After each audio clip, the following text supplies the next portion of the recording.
world is sick, but we are the doctors. Cool, man. Thanks so much for jumping in so short notice. Absolutely, my big pleasure to do this. Yeah, I mean, when we do these festivals, you know, it's basically a two-man job.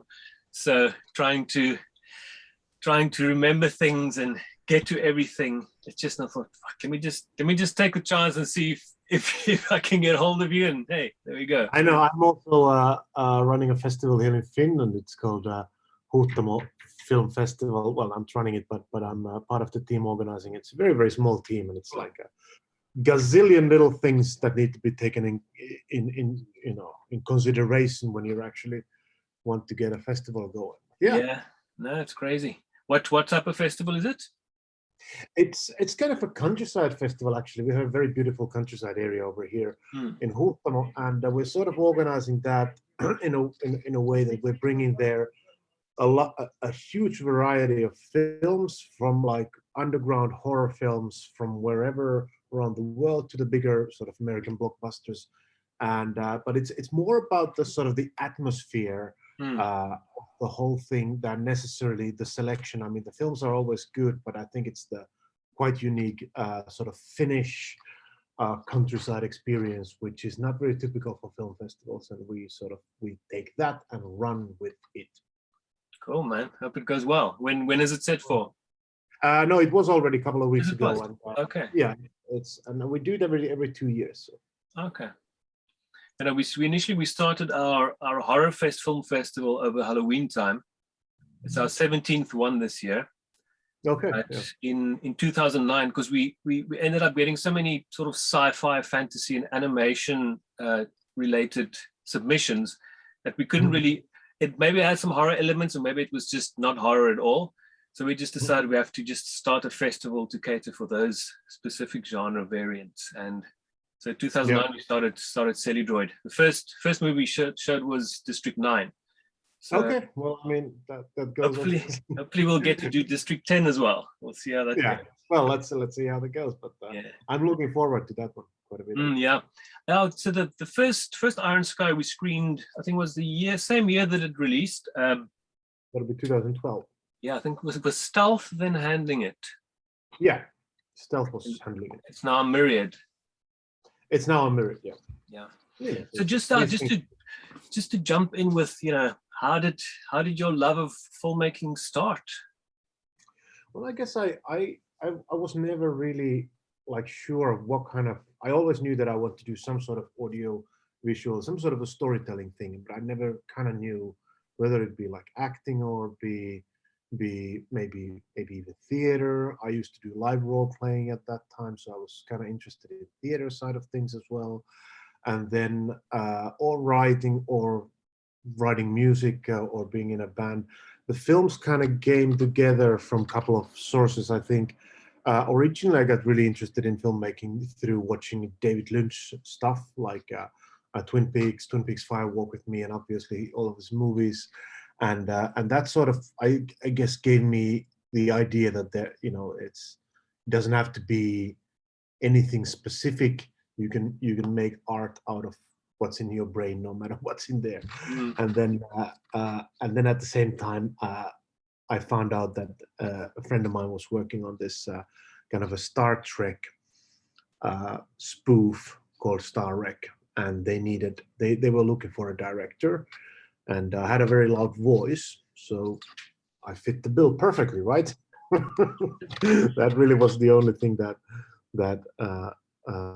was the original reason why I became the director. But eventually, obviously, I got into the job and I started to teach myself and read more about what is filmmaking and how it works and all that, and that became sort of my thing in the end. Cool. And how did everything lead into the very first Iron Sky? Well, like I said, the first thing was really this Star Trek spoof. It was a feature-length film, Star Trek in the Beginning, and that was released in 2005. For 7 years for zero budget. I remember driving with my bicycle through the snowy Finland to my friend's place every day, back and forth, for 7 years, and it was quite terrible.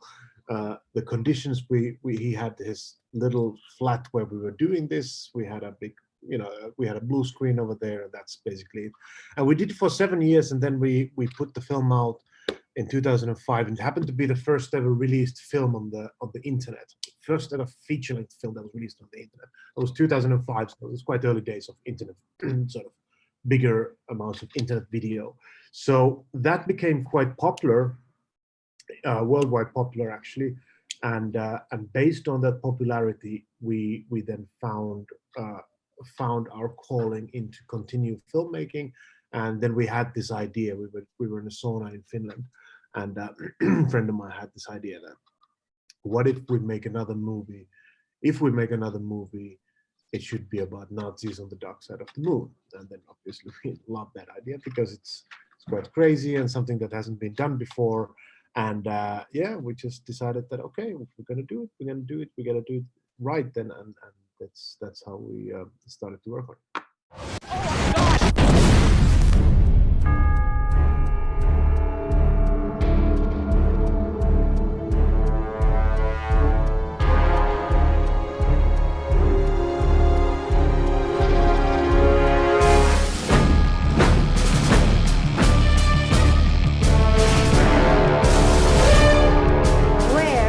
From the dark side of the moon, and we come in peace. Who are these guys anyway? Nazis from the moon. That's too much. Obviously, crowdfunding played a big role in that as well. Absolutely. So being a filmmaker in Finland, never easy. Being a science fiction filmmaker in Finland, even harder. Being a first-time professional science fiction filmmaker, trying to raise the biggest budget ever raised for a Finnish movie, not easy. So we did turn over to the community, because we knew that ever since we started to work on the Star Trek, we had always been working with the internet community quite closely. And with with Iron Sky, we wanted to go further, and we wanted to make something that's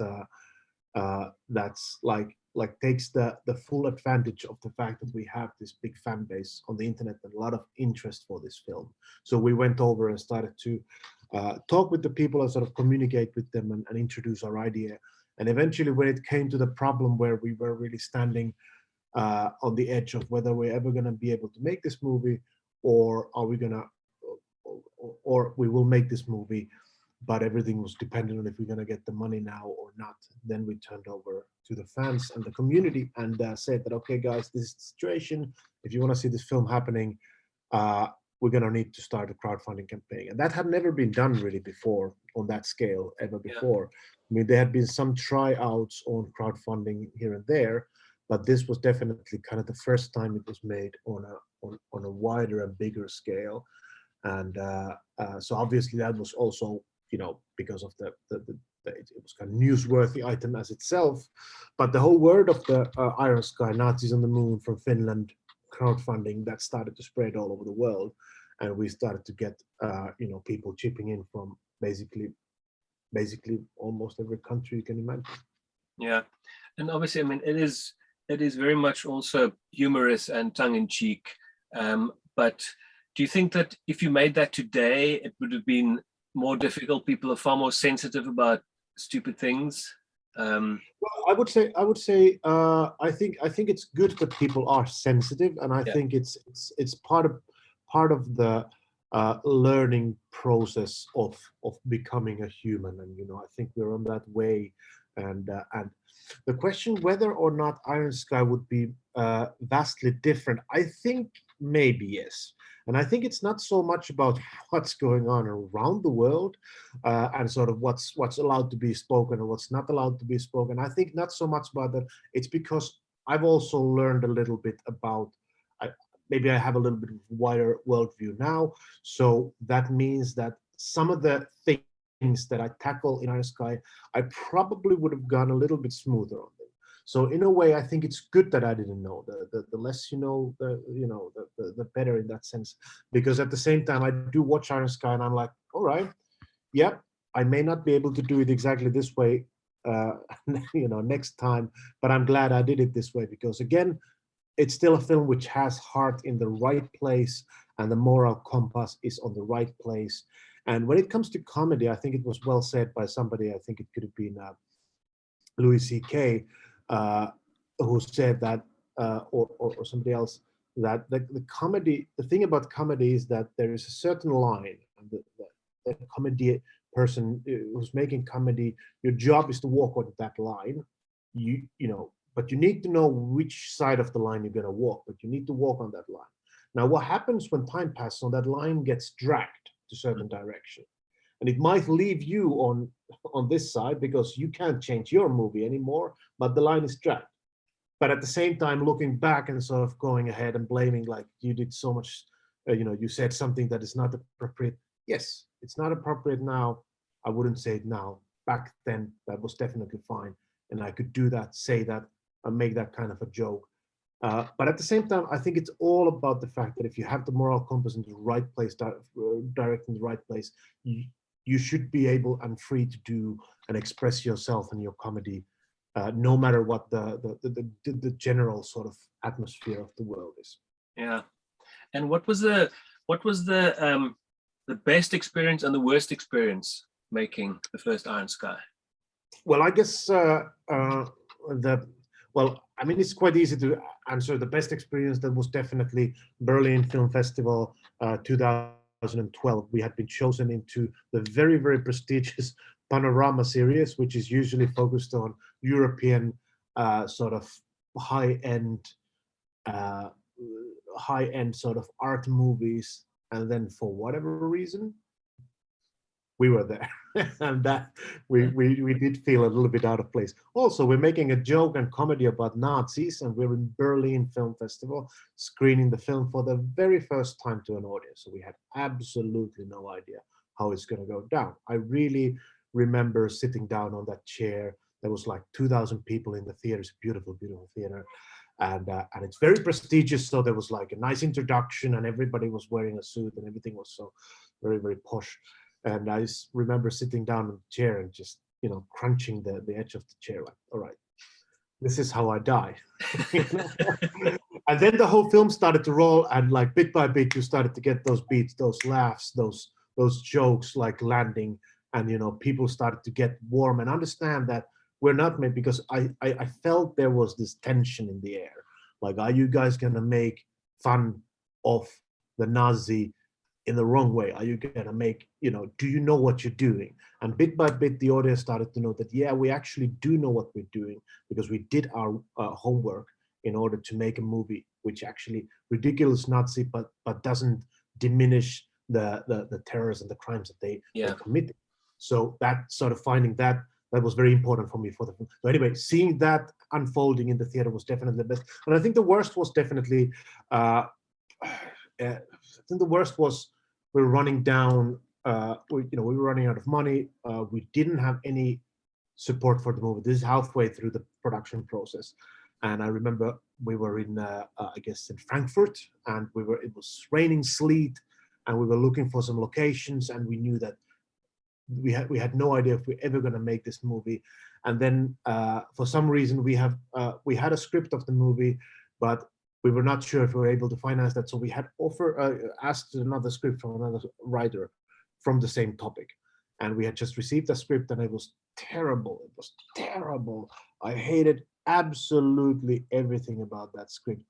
And just going through those debates back and then, like, you don't know if you're going to make this. And then somebody saying, like, if you make this other script, maybe it's easier. It's like, I don't wanna. I know what I want to make. I cannot do that. It was my first that kind of professional film, so I didn't really know all the ins and outs of the business and everything. I was really devastated. But eventually, that other script went away anyway, because it was terrible. And then bit by bit, around that time, also the tide started to turn for us. We started to get financing in, and then the crowdfunding came in, and we were able to make the film. Cool. And the legendary Udo Care. I mean, I can't imagine you thought of anyone else for the role. No, it was really in the same. There's basically a couple of elements that we knew on the day when we came up with the idea about Iron Sky. So, like I said, we were sitting in a sauna after a long day, and a friend of mine suggested Nazis on the Moon. Sounds like a fun topic. Let's do that. And then I said, if we do Nazis on the Moon, we have to have Udo Care to play the Hitler or somebody like that. We need to have Laibach to do the music, which is a Slovenian band, which I knew. And then we need to have a swastika-shaped fortress on the dark side of the moon. And those were the sort of the first guiding lights that, okay, this is where we're gonna go. And then luckily all of those people, I mean, usually when you start making a movie, you dream of something and then it turns out a little different, but this was, we were able to get everything we wanted on that premise. So that was really nice. And how did you get Laibach to do the soundtrack? Have you had contact with him before, or? No, I hadn't. I've been, I've been their big fan ever since, day zero. Well, not day zero, but for a long time. And I always enjoyed their style. And I remember when I started to work on Iron Sky, I used to play their album Volk quite a lot, and it has a beautiful song called Germania, which I strongly recommend. And that sort of melancholic sound gave the overall feeling and vibe to the whole thing. So even Iron Sky is kind of a comedy and everything. I think there is a certain level of melancholy through the whole movie. Now, what I did was I saw that Laibach is coming to my town for a show. So I prepared like a big pack of stuff about Iron Sky. I made a t-shirt, I sent we had a little script, like a short synopsis. I sent out some graphics and visuals and everything. I made it like a nice package to them. And I gave it I went to the show and I gave it to the guy at the counter. I said, oh, could you take this to the backstage? And apparently he never did, showed it away. So I was, oh my God, that's not good. And I was talking about this a year later to a film producer, a friend of mine. And he said that, you know what, I know somebody from Slovenia. He contacted Slovenia, another producer in Slovenia said, yeah, I know Laibach. They share an office in the same, they have their band, practice stage in the same building as I am. I'll just ask them. And that's how it, turned out eventually. But cool. Yeah. Nice. And just, did you initially just, obviously, going into a movie, you don't know if you're actually going to be able to complete it or if you get all the funding for it. So did you decide you're going to make this movie as one contained thing, or did you have in the back of your mind that if it's successful, you could go on to do some more sequels? It was, yeah. There was always three parts in my head. I always knew that it's going to be Nazis on the Moon, then it's going to be about Hollow Earth, and third is going to be Communists on Mars. That was, which I always knew that I want to do the movies about. So yeah, Nazis on the Moon happened, and then the producers were asking like, all right, so what's the next? I said, it's easy. It's Hollow Earth. I know it. I have the topic here right in my mind. I know the story. We just need to get the money together. Wow, the Holy Grail, huh?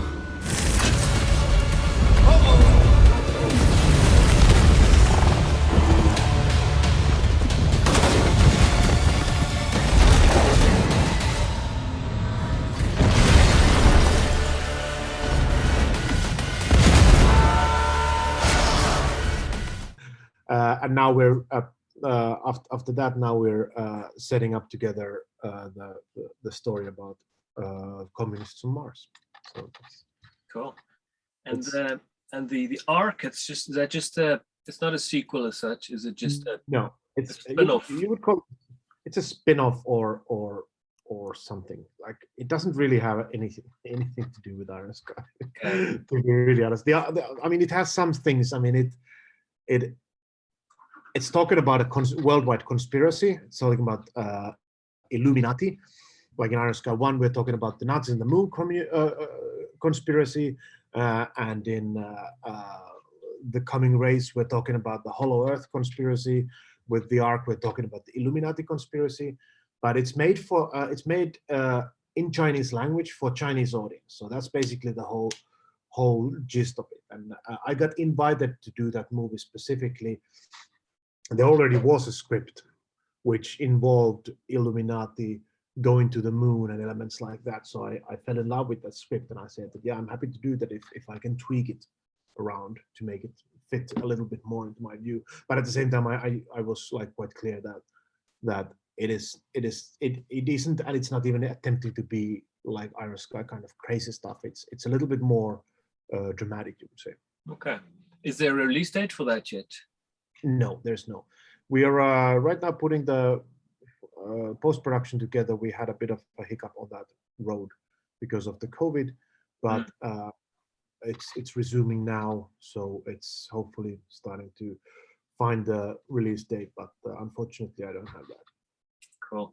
And just you know, obviously the marketing guys or everyone, they would come up with plans to how to sell the movie to an audience. But now if you had to, what would you want an audience to know or take away from your Iron Sky movies?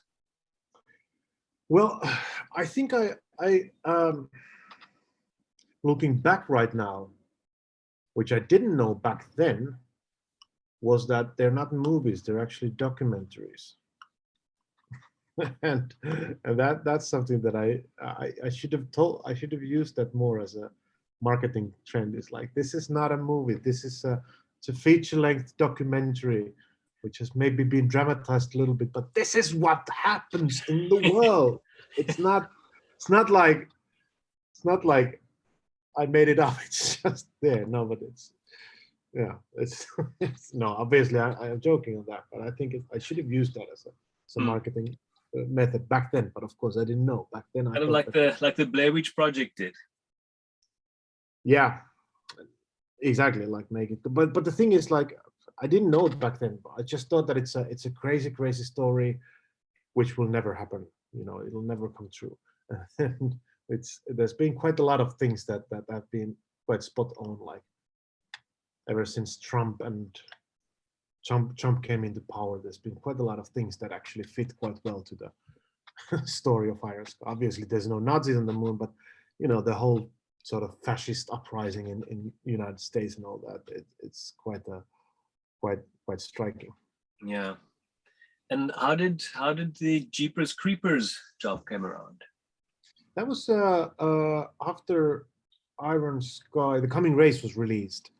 There was obviously a lot of discussions on what to do next, and my producer Tero Kaukuma, he had met this producer Jake Seal, who had the IP rights for the Jeepers Creepers, and he was looking for a director, and he needed somebody who can also handle visual effects, which I can do, and wanted to breathe some fresh air into the genre or the franchise, because obviously Jeepers Creepers is the first one was made in 2001, and it's made by a director who's not working anymore for a bunch of good reasons, and sort of it was sort of lying in the ditch, the whole thing. So what he wanted to do was then to find somebody who can sort of pick it up and find a new angle to the whole thing, and try to sort of reapproach and also make it something that's fit for you know, horror kids of today, not the people of, you know, 20 years ago. So based on that, we started to build the franchise. I mean, build the story up and make it something. And yeah, it was that was about a year ago when we really started to shoot the movie. I flew over to Louisiana, actually first to Dubai, because I couldn't fly directly to Louisiana because of COVID. So I had to stay 2 weeks in Dubai, and then we started to shoot, I think in October. Yeah, we shot in Louisiana, then came over to UK and shot the big part of the movie in UK. We had actually a South African production designer, Sivo Bluk. Okay. Good guy. But yeah, that's how it is. And right now we're putting it together, like finishing the movie, and hopefully, I don't know the release date yet, or I don't have the trailer or anything now at this point, but you know, it's coming together nicely. Cool. Let's chat about for the next Horror Fest. Mm-hmm. Screen it down here. Say again? I say we must chat about it for the next horror festival down here, so we can screen Oh it. yeah, absolutely. Yeah, no, and you have to invite me. Do that. Yeah. Oh man. I want to come over. Yeah. So then, so now, are you currently still writing the Russians on Mars, or is it, how far are you with that? Yeah, it's currently in that sort of process. So I can't say that it's very far. Obviously, I was quite distracted with the creepers for quite a while, Yeah. and I'm still sort of in that zone. But we started to put together pieces that make it happen, and it's very possible that we're not actually making it into a feature movie, but actually a TV show, like a TV series. What do you call it? Yeah. A TV series, like a streamer series and stuff like that. Yeah. Because the story seems to be sort of, ballooning out of its proportions all the time, and I find myself harder and harder to contain it, and I kind of want to tell it a little bit in a bigger picture, and that means that TV show, a TV series might have because it has a longer lifetime, a longer runtime, so you can tell maybe a little bit more stories. But depends, it all, in the end, it all comes down to money. Like, where do we get the money, and what kind of distribution we're going to get for that, and then eventually, like, what's the story with that, and we're not really far with that yet, but one day we will. Cool. Looking forward to that. Cool. Just before we wrap up, just want to chat about, kind of movies that you like personally. I know it's so difficult. I can never make a top 3, let alone a top 10, let alone a top 3 list of any, say, sci-fi movie, horror movie, or just movies in general. I mean, just David Lynch movies, I'll need a top 10 list just for those, or David Cronenberg, or all those favorites. But what would you say? What are your favorite movies in general, and specifically sci-fi and horror? Right. So I think in general, and I'm also not very good in putting those lists together, but I always do think some of the movies that I enjoyed the most is definitely Twin Peaks: Fire Walk with Me, the David Lynch film. Then a bunch of other Lynch movies for sure. But giving other names, there's another film. It's called Hedwig and the Angry Inch, which is a kind of rock musical / trans story. Really like that one, and I come back to that quite a lot. I think it's a beautiful thing, and if I ever were to make a musical, I would sort of try to do something along those lines, but not in the plans right now. And then no matter what I do, it's always Alien is definitely on that, very, very high on that list.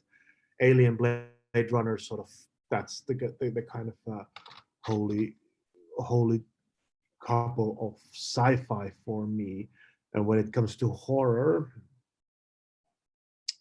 that's a trickier kind of. Horror is kind of the one that I've seen the most, but really to pick out the very, very best horror movies, that's it's a dangerous, treacherous road. Yeah.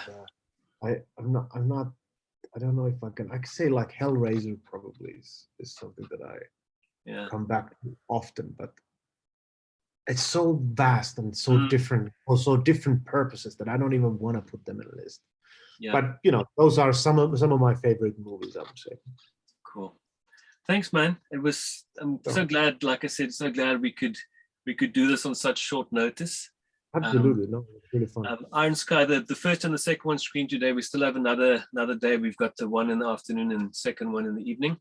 So we'll try and get people to come out and watch it and enjoy it, and let us know what they thought. All right. That's fantastic. Thank you. Excellent. Enjoy your festival, and let's stay in touch, and hopefully one day I'll make my way over there as well. That'll be great. Thanks, man. All right. Good. Thank you. Yes. Okay. Bye-bye.